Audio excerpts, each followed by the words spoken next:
காரைக்காலில் 60 நாட்கள் மீன்பிடி தடைக்காலம் முடிவடைந்ததை அடுத்து விசைப்படகு மீனவர்கள் மீன்பிடி தொழிலுக்கு நேற்று இரவு புறப்பட்டு சென்றனர். புதுச்சேரி மாநிலம் காரைக்காலில் 60 நாட்கள் மீன்பிடி தடைக்காலம் நேற்றுடன் முடிவடைந்தது.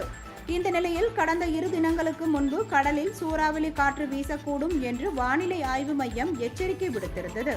இதையடுத்து கடந்த 14ஆம் தேதி முதல் மறு அறிவிப்பு வரும் வரை மீன்பிடிக்க கடலுக்கு செல்ல புதுச்சேரி மீன்வளத்துறை தடை விதித்திருந்தது.